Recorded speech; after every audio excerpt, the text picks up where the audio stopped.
সুপ্রিয় দর্শকবৃন্দ, আসসালামু আলাইকুম। আবার দেখা হলো আপনাদের সাথে। সবাই ভালো আছেন আশা করি।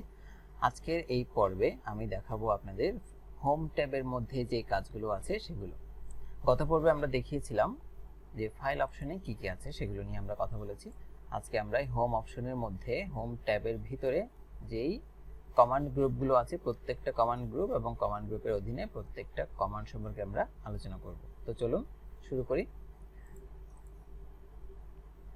প্রথমে এখানে ফন্ট অপশন দিয়ে আমরা শুরু করি। ফন্টের কমান্ড গ্রুপ, এখানে খেয়াল করুন প্রত্যেকটা আমি যেখানে মাউস নিয়ে যাচ্ছি প্রত্যেকটা জিনিসই হচ্ছে এক একটা কমান্ড, অর্থাৎ নির্দেশ। প্রত্যেকটা জিনিসই এক একটা নির্দেশ। এই কমান্ডগুলো সমন্বয়ে কমান্ড গ্রুপ তৈরি হয়। প্রত্যেকটা কমান্ড গ্রুপকে আমরা এখানে মাইক্রোসফট ওয়ার্ড তার একটা নাম দিয়েছে, যেমন এটা হচ্ছে ফন্ট কমান্ড গ্রুপ, আর এই পুরোটা মিলে হচ্ছে প্যারাগ্রাফ কমান্ড গ্রুপ, এই পুরোটা মিলে স্টাইল কমান্ড গ্রুপ, এই পুরোটা মিলে হচ্ছে এডিটিং কমান্ড গ্রুপ। এখানে দেখতে পাচ্ছি ক্লিপবোর্ড কমান্ড গ্রুপ। তো চলুন শুরু করি। প্রথমে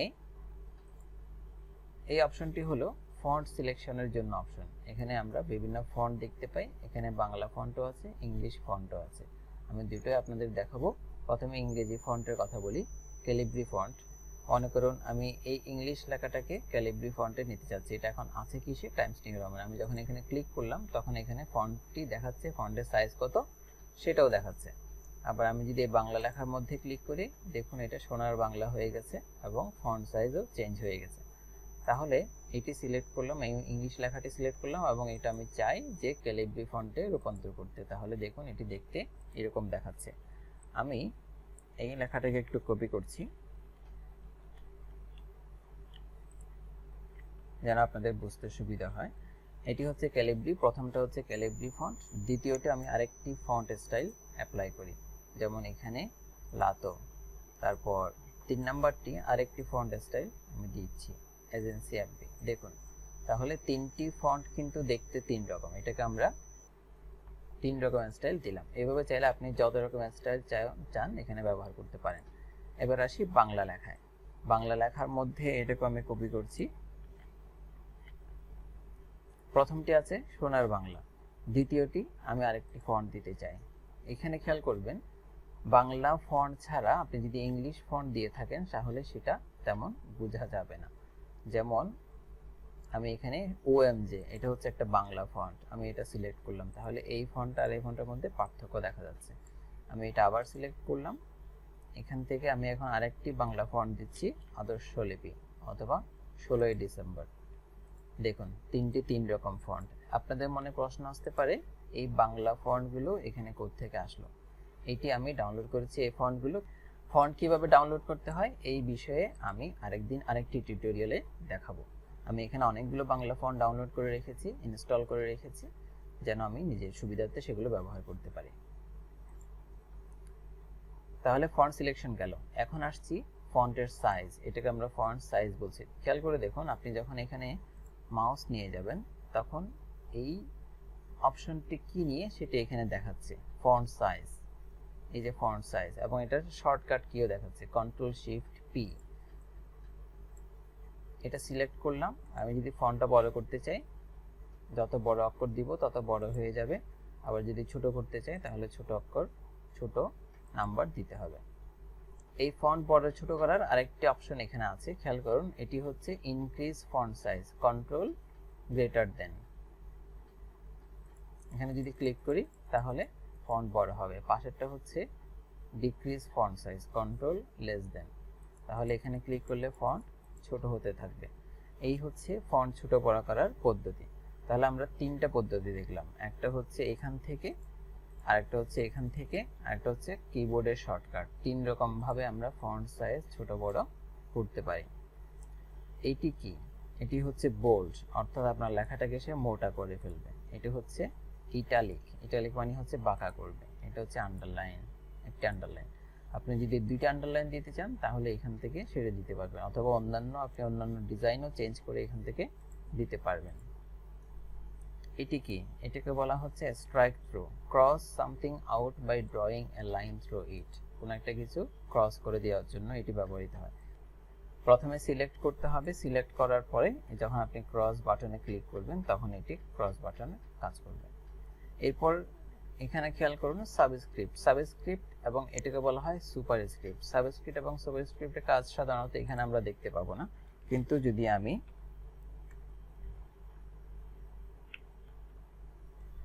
মনে করুন আপনি কোনো পরিসংখ্যানের কাজ করছেন অথবা অঙ্কের কাজ করছেন, এক্ষেত্রে এমএস এটাকে আমি নিচে নামিয়ে দিতে চাই, তাহলে এটা এইভাবে দিব। আবার আমি যদি এটাকে উপরে তুলতে চাই তাহলে এইভাবে দিব। এগুলো সাধারণত পরিসংখ্যান এবং অঙ্কের জন্য সাবস্ক্রিপ্ট সুপারস্ক্রিপ্ট এই জিনিসটা ব্যবহার করা হয়ে থাকে। এরপর এখানে আসি, এখানে দেখতে পাচ্ছি টেক্সট ইফেক্ট। টেক্সট ইফেক্টটা কীরকম? প্রথমে সিলেক্ট করি, সিলেক্ট করার পর এখানে বিভিন্ন স্টাইল আছে, আপনি যেরকম স্টাইল দেবেন আপনার এই ফন্টটি সেরকম স্টাইলের হয়ে যাবে। এগুলো সাধারণত বিভিন্ন প্রেজেন্টেশনের জন্য কাজে লাগে। এখানে কি দেখতে পাচ্ছি? এটা হচ্ছে কেস, অর্থাৎ আপনি ফন্ট ছোট হবে না বড় হবে সেটা এই অপশন দিয়ে আপনি নির্ধারণ করতে পারবেন। যেমন আমি যদি এখানে আপার কেস দিই তাহলে এটা আপার কেস হয়ে গেল, যদি এটা আমি লোয়ার কেস করি তাহলে সবগুলো ছোট হাতে হয়ে গেল। যদি ক্যাপিটালাইজ ইচ ওয়ার্ড, প্রত্যেকটা শব্দের প্রথম অক্ষর বড় করতে চাইলে এই ক্যাপিটালাইজ ইচ ওয়ার্ড জিনিসটি ব্যবহার করতে হবে। এই অপশনটি কি দেখতে পাচ্ছি? Text highlighter. এই টেক্সট হাইলাইটারের কাজ আপনারা অলরেডি এখানে দেখতে পাচ্ছেন। তারপর আমি আরেকটা করে দেখাই। প্রথমে সিলেক্ট করলাম, তারপরে এখানে যখন ক্লিক করব তখন সেটা এখানে যেই কালারটা থাকবে সেই কালারটা রূপান্তর হয়ে যাবে। এরপর এটি হচ্ছে ফন্ট কালার। আপনি চাইলে শব্দের বা ফন্টের কালার চেঞ্জ করে ফেলতে পারবেন। যেমন এই যে আমি যে কালার দিচ্ছি ফন্টগুলো সেই কালার হয়ে যাচ্ছে। এটাতে চাইলে নো কালার করলাম এবং এটা সিলেক্ট করে আবার আরেকটি কালার আমি দিচ্ছি। ক্লিয়ার অল ফরম্যাটিং, অর্থাৎ এখানে যত কাজ করেছি এই সবগুলো ফরম্যাটিং ক্লিয়ার করতে চাই, এখানে ক্লিক করবেন, সবগুলো নরমাল হয়ে যাবে এবং নো কালার দিলে সবগুলো আগের মতো হয়ে যাবে।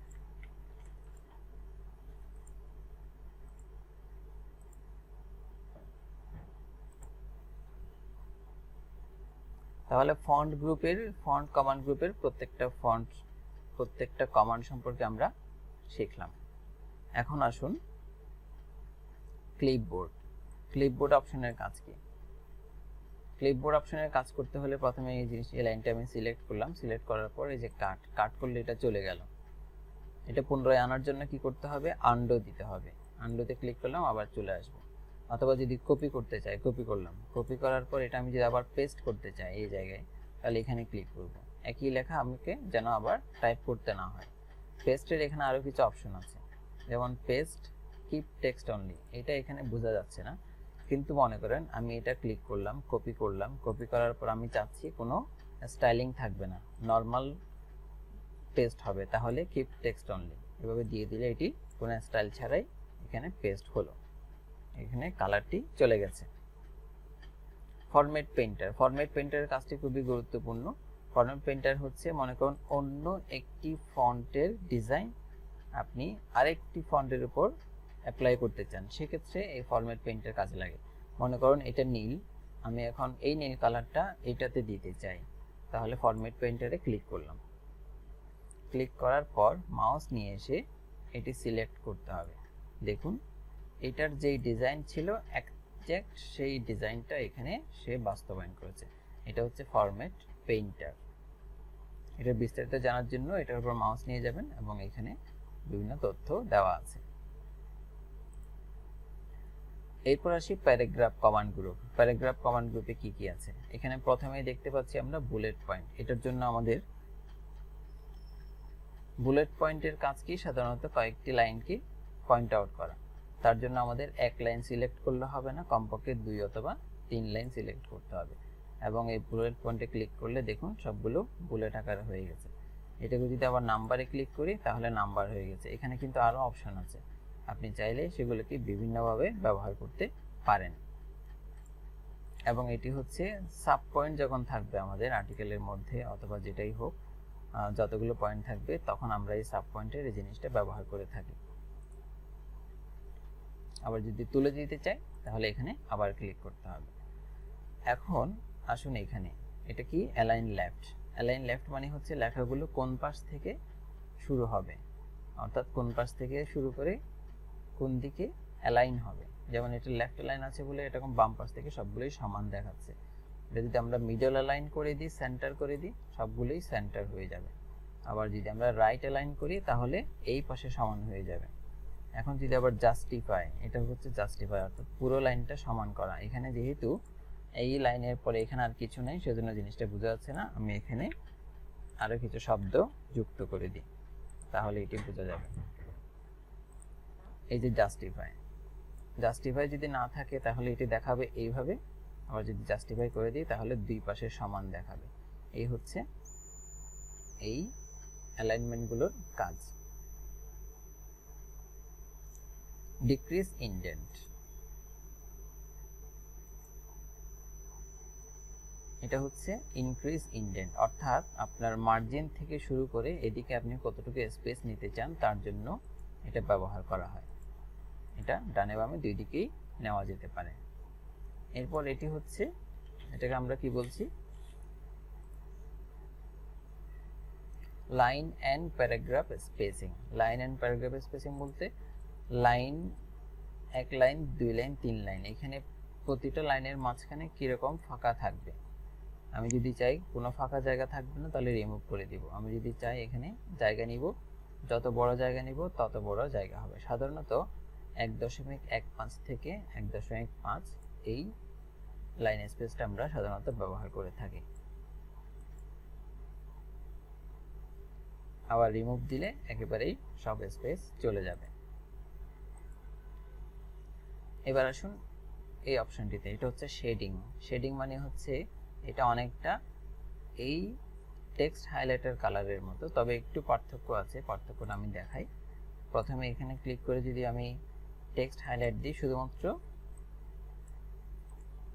টেক্সট অংশটা হাইলাইট হচ্ছে, কিন্তু যদি আমি এটা সিলেক্ট করার পর এখানে ক্লিক করি তাহলে খেয়াল করুন টেক্সট তো হয়েছে প্লাস পুরো লাইনটা সে হাইলাইট করে নিয়েছে। এটা হচ্ছে এই দুই অপশনের মধ্যে পার্থক্য। এবার এখানে আসুন, এটা হচ্ছে বর্ডার। বর্ডারের কাজ আমরা সবাই জানি, কোনো একটা টেবিল যখন আমরা করব তখন এই বর্ডারটা কাজে লাগবে। যেমন আমরা যদি এটা সিলেক্ট করি, এটাকে একটা বর্ডার দিতে চাই, তাহলে অল বর্ডার অথবা আউটসাইড বর্ডার যে কোনো একটা বর্ডার দিলে এটা একটা বর্ডারে রূপান্তর হচ্ছে। এবার আমরা একটা টেবিল নিই তাহলে জিনিসটা বুঝতে সুবিধা হবে। টেবিল নেওয়ার জন্য আমরা ইনসার্টে ক্লিক করব এবং তিনটি কলাম এবং রো নিলাম। এরপর যাবার এখানে আসি, এটা সিলেক্ট করি, সিলেক্ট করার পর যদি আমি নো বর্ডার দিই, খেয়াল করুন কোনো বর্ডার নেই, পুরো বর্ডারটি চলে গেছে। আবার যদি এখানে অল বর্ডার দিই, অল বর্ডার আসছে। আমার যদি চাই যে শুধুমাত্র আউটসাইড বর্ডার থাকবে তাহলে আউটসাইড বর্ডার আছে, আর কোনো কিছু নেই। এভাবে করে আমরা এই বর্ডারের কাজগুলো বিভিন্ন প্রয়োজনে আমরা করতে পারি। এটি হচ্ছে সর্ট অপশন। সর্ট অপশনের কাজ কি, এখানে দেখুন কি লেখা আছে, arrange the current selection in alphabetical or numerical order. বর্তমান যেই আমরা তথ্যগুলো এখানে আমরা দেখলাম, এই তথ্যটাকে আমরা যদি শর্ট করতে চাই তাহলে এই অপশনটি সাধারণত কাজে লাগে। যেমন এখানে এটা প্যারাগ্রাফ, প্যারাগ্রাফকে আমরা অ্যাসেন্ডিং ডিসেন্ডিং দুইভাবেই সাজাতে পারি। ওকে দিলাম, কিন্তু এখানে কোনো কিছু বোঝা যাচ্ছে না। এটা সহজে বোঝা যাবে যদি আমরা কোনো নাম্বার লিখি। মনে করুন 1 2 3 4 5 7 8 21, এই নাম্বারটাকে আমরা সিলেক্ট করলাম, সিলেক্ট করার পর আমরা শর্ট দিলাম, তাহলে এটা প্যারাগ্রাফ, শর্ট বাই প্যারাগ্রাফ অথবা হেডিং অথবা ফিল্ড এবং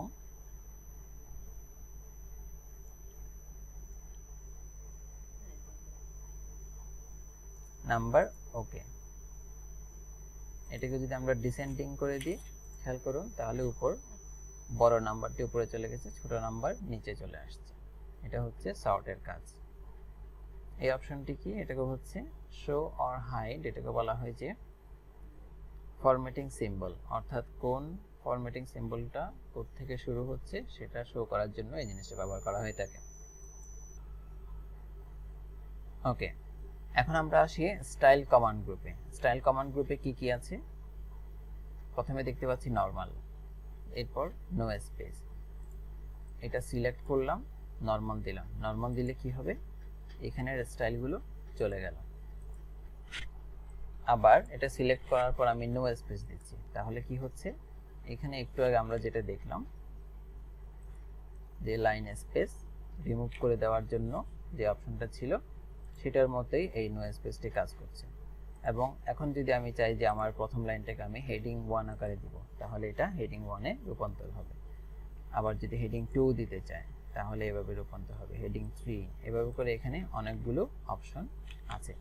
আপনি চাইলে এই অপশনগুলো নিজের মতো করেও চেঞ্জ করে নিতে পারবেন। কিভাবে, এই হেডিং 3 অপশনের উপর আমরা মডিফাই ক্লিক করব। মডিফাই ক্লিক করলে দেখবেন এখানে কোন ফন্ট চাচ্ছেন, কত সাইজ চাচ্ছেন, কোন কালার চাচ্ছেন এবং আরও কি কি ফরম্যাটিং চাচ্ছেন সেগুলো এখান থেকে নির্ধারণ করে দেওয়া যাবে। অটোমেটিক আপডেট দিলে আপনার সবগুলো হেডিং ওভাবে করে অটোমেটিক আপডেট হয়ে যাবে। ওকে, এবার আসি আমরা এডিটিং কমান্ড গ্রুপে। এডিটিং কমান্ড গ্রুপে দেখতে পাচ্ছি ফাইন্ড নামে একটা অপশন আছে, এটা সাধারণত সার্চ করার জন্য ব্যবহার করা হয়। আপনার এখানে লেখার মধ্যে যদি কোনো কিছু সার্চ করতে হয়, যেমন আমি 10 শব্দটি চাচ্ছি, তাহলে শুধুমাত্র 10 এ গিয়ে এসে এটা খুঁজে নিচ্ছি। এরপর রিপ্লেস বলতে আমি 10 শব্দটা রিপ্লেস করে যদি আমি চাই যেটাকে 20 করে দিব, তখন আমি রিপ্লেস দিলাম, তখন দেখুন এই 10 শব্দটি 20 তে রূপান্তর হয়ে গেছে। এরপর সিলেক্ট অল দিলে সবকিছু সিলেক্ট হবে। সিলেক্ট অবজেক্ট আছে এবং select all to text similar formatting no data, অর্থাৎ আমি যদি এটার মতো করে আর কোন কোন ফরম্যাটিং এর ডাটা, এই ফরম্যাটিং এ আর কোন কোন ডাটা আছে সেটা সিলেক্ট করতে চাই, তাহলে প্রথমত এটা সিলেক্ট করতে হবে, তারপর সিমিলার ফরম্যাটিং দিতে হবে। খেয়াল করুন এটার সাথে এটা যেহেতু একই ফরম্যাটিং, সেজন্য এটাকে সিলেক্ট করে নিয়েছে। এই হচ্ছে এডিটিং এর কাজ। তাহলে আমরা আজকে হোম ট্যাবে যে অপশনগুলো আছে কমান্ড গ্রুপ, এগুলো নিয়ে দেখলাম এবং এই কাজগুলো আপনারা আশা করি প্র্যাকটিস করবেন। পরবর্তী টিউটোরিয়াল আমরা দেখব ইনসার্ট ট্যাবের কাজ। তো সে পর্যন্ত সবাই ভালো থাকুন, সুস্থ থাকুন, আল্লাহ হাফেজ।